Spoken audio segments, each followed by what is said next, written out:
Good morning. I really wanted to do a video today about Veganuary. I've had so many people saying to me, are you doing Veganuary? Are you going more plant-based? Are you doing dry January? Well, if you are doing any of these things, good luck to you. However, I just wanted to kind of talk today because the news that's popping up is so confusing. It's got so much huge chat, but what does it actually mean? Well, being vegan means abstaining from animal products, refraining from consuming animal products that are not only meat, but also eggs, dairy, and other animal-derived products and substances. So more and more people are doing it. More people are turning to veganism, and it's turning into a multi-billion-pound industry. Not really a surprise, given that food industry is always looking for that next big thing to kind of continue with its sales. Many are doing it because of their feelings towards animals and the way that manufacturing is actually treating these animals these days, but also some people are doing it quite a lot for the health aspect.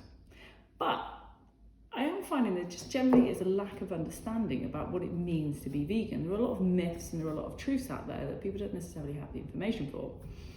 It's rubbished by some as a tree-hugging existence, which is a bit mean, but it's also kind of put out there by others as a diet to follow to lose weight, which is complete nonsense as well, because it's more than that. It's about a way of life.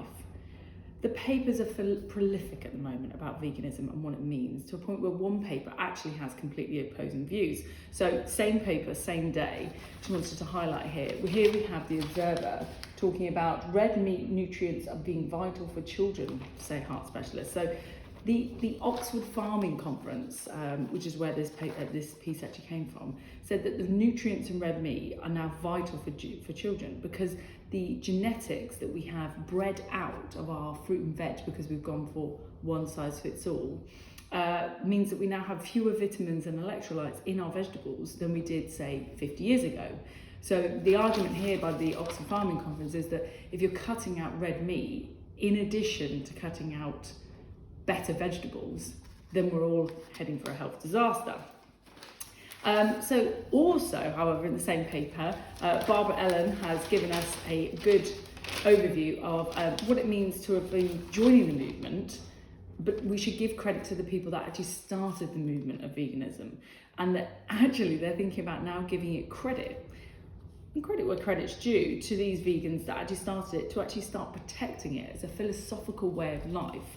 And protect it by law against discrimination. So two papers, one saying, one paper saying don't do it, at the end of the day, our food industry is not strong enough to help us be vegan. And then in the same here, you're saying, you can't have it, it's discriminatory, potentially.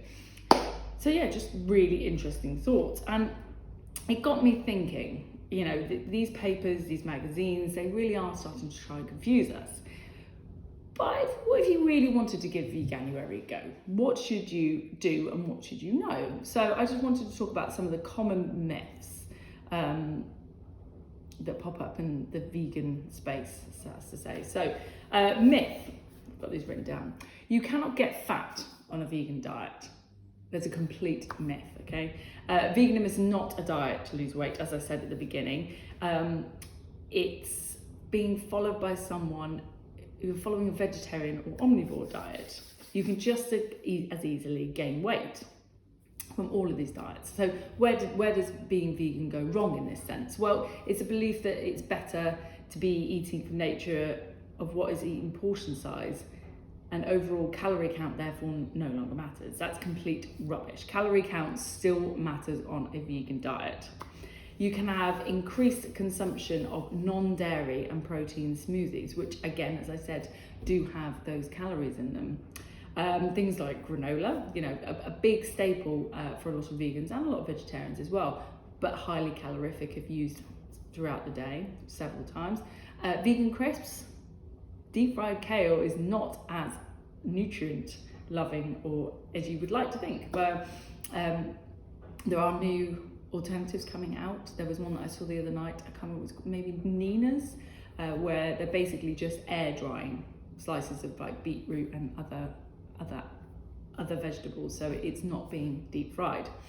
Coconut oil as well is hugely calorific, so you can get fat on that one, and increased consumption of dessert. So what I'm saying by that is I'm saying increased sugar intake.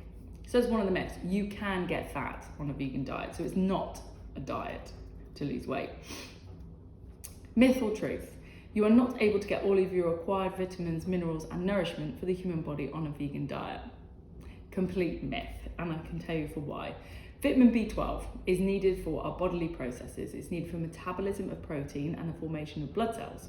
And we can normally find this as an omnivore and a carnivore, normally in dairy, fish and meat. But vegans can get it from unwashed organic produce. So the mushrooms are rich in the soil, so they've taken all the nutrients in. Spirulina, which I'm sure lots of people have heard of. Broccoli, sprouts. That's just my take on it. And peas. So yeah, a lot more kind of like green type vegetables we can get your vitamin B12 from. Omega-3 fatty acids, which we commonly know come from fish. It supports your brain function and your eyes. So whilst many of us would find it in fish, for vegans, it can also be found in flax and chia seeds, walnuts and soybeans. So some great alternatives there. Iodine, which is crucial for our thyroid function, and there's more people who are experiencing thyroid problems than ever and actually having to take drugs as a consequence. This is so important for somebody who doesn't have a thyroid problem and somebody that does have a thyroid problem. So it's crucial for thyroid, as I was saying, iodine, and it controls your metabolism and subsequently controls your weight. So we get it from salt, seafood, dairy products, but vegans can also get it from, it could be a tough thing for vegans actually to get. However, it is contained in seaweed, or there are some great supplements out in the market to actually make sure that you get to your levels. Either way, you can get your requirement. Iron, which supports making of new DNA and red blood cells to power our metabolism. Too little of this can lead to anemia, which some people do have, which then prompts you to feel fatigued and have a decreased immune function, which means you're more likely to get ill. So you can get flu, colds, things like that more easily. And iron is in plenty for vegans. They have so much opportunity to find it. We can all find it in things like vegetables, beans, peas, dried fruit, nuts and seeds, and also things like some cereals. So I've noticed this month especially, Special K have been doing a huge thing on getting your iron and vitamin B from their product. However, as a vegan, obviously you wouldn't put milk in it.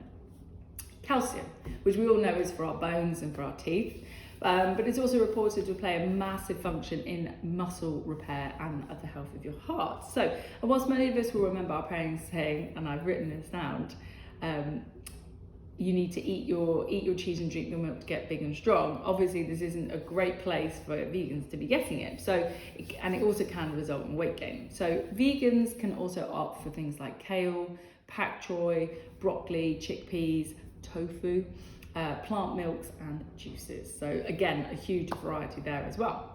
Zinc, which supports our metabolism, immune system and repair, which is so vital for us all. Many vegans can struggle to get their recommended daily allowance because it's largely in meat, shellfish and eggs. But it is possible to get enough as a vegan through eating whole grains, tofu, legumes and nuts. So there you have it. So you will get the vitamins and minerals that you need as a vegan. So again, a myth, you can get what you need. Myth or truth? Vegan diets are not suitable for children. Potentially there is some truth around this. This is a bit of a controversial topic at the moment, given what happened in the news not so long ago. It's easier for an adult than a child to follow a vegan diet because of knowledge. If a parent has too little knowledge, it can be extremely dangerous. And with the correct knowledge and supplements, it can be adapted for a child, but it has to be with the correct knowledge. And remembering that breastfeeding and milk provision is the most important factor of a child's early development. So therefore, you need to do your research if you're going to do this. Okay, so that's one on veganism. It's for children. The jury is still very much out on that one. Myth or truth? Vegans are weak. Complete myth. Okay. Now I know you're going to know some of the following names, and I'd like to tell me if you consider them weak, because I certainly don't. Lewis Hamilton, Formula 1 racing driver. Venus Williams, tennis player, amazing woman. Jermaine Defoe, footballer. David Hay, wouldn't want to get on the wrong side of him. Heather Mills, Carl Lewis, who's a sprinter. Kristen Bell, actress. Peter Dinklage, who's an actor, and also Steve-O, who's a stuntman from the old Jackass. So I wouldn't consider any of those people weak. I definitely wouldn't. So again, vegans are not weak. Myth or truth? It's hard to go out socially being a vegan. Myth. And I can tell you for why, because it is getting so much more popular out there. There are vegan restaurants popping up all over the place. So here is just one of the examples of an article that I found from 5 of the best in the Observer as well.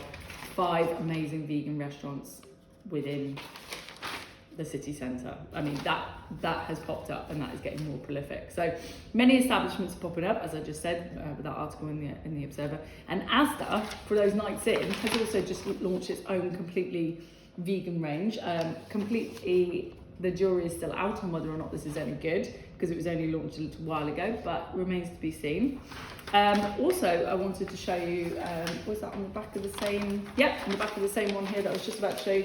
Costa, going dairy free. So a lot of places used to charge for their additional types of milk, so oat milk, soy milk, all those other ones. So, but now you can get all the different alternatives for free in Costa. And also the last one, I saw this yesterday. What a friend pointed it out to me. New veggie dippers for kids at McDonald's. So, which is interesting because they said veggie dippers, but if you read further on down, it says veggie dippers are also vegan. So it's interesting how McDonald's have decided to go down the veggie route. I think it's probably because some drinks with Happy Meals are not vegan. I think it's purely because they can't make the whole thing vegan. But interesting their take on what they've done there. However, beware. I saw this also in the Observer. Plant-based Whopper not suitable for vegans. So Burger King were the first to the market with this. They put out this Whopper that was meant to taste amazing, very much so like the meat version. And now they're actually saying that it potentially isn't meat free or animal product free, because this one actually has mayonnaise in it, which we all know contains eggs as well. And they were also saying that potentially the people that are working at Burger King are cooking them on exactly the same grill. So unfortunately, there's a lot of final thought that needs to be put into the cooking processes by these places to make sure that they truly are vegan. Be interesting to see if a lot of these places end up setting up different places as a consequence, maybe in a city centre ones for vegans only. Pret did it not that long ago they went with a vegetarian Pret and they have their normal Pret. Interesting. Okay, so just want to move on and leave you with some final thoughts. Being vegan or going vegan is a completely personal choice. If you want to try it, then go for it, but just arm yourself with the correct knowledge to make sure that you're going to do it safely. But no one should be made to feel different for not wanting to change. If they continue to eat meat, then that is completely their prerogative. And Women's Health have actually smashed it, because this is exactly what I keep saying to people. When people say to me, oh, you're going to do Veganuary, what do you think about it, blah, blah, blah. And they have summed it up extremely well in this article that they've done about New Year's resolutions. And they're totally right. For me, when I talk about veganism, the old goal last year was to go vegan. And that's what a lot of people wanted to do, was just go completely vegan. The new goal is what they're saying, and what I've said to other people is, just eat more plant-based foods. Cut down on your meat, cut down on your dairy intake, cut down on other things where you feel that the treatment towards animals in the manufacturing processes are not ethical. If that's what you really want to do, and if you want to improve your health at the same time, just go more plant-based. There are a lot more things that are popping up into the market that can enable us to go more plant-based. So maybe that's more of the answer rather than going full-on vegan. And you never know, in time, as things get more popular, there might be more alternatives that enable you to go fully vegan. So whatever you follow, why not talk to your friends about it? Why not talk to the person next to you that you're having dinner next time you actually go out, and ask them, why are you doing what you're doing? Why do you eat like you eat? And actually start opening the debate. you'll be surprised what people end up saying and how much information you get from other people. So good luck to those that are doing Veganuary. But here's my advice, please do think about February, because it's all well and good getting to the end of January and thinking, yeah, I've done this vegan thing. What's the plan then thereafter? There are 11 more months in the year, so come up with a plan, make sure you've backed it up with a plan in a way so that you know what you're doing each week or each day, and set it in motion. Don't think about January as just being the finite thing. Think about what you're learning along the way and create some different habits. So that's my take on a Veganuary. It is confusing, but I really do think that more of us should be looking to plant-based alternatives as opposed to going full on vegan. But that's just my take. Anyway, so I will see you guys next week. If you'd like any specific topic to be discussed or talked about by myself, then please just let me know. Have a great week. Bye.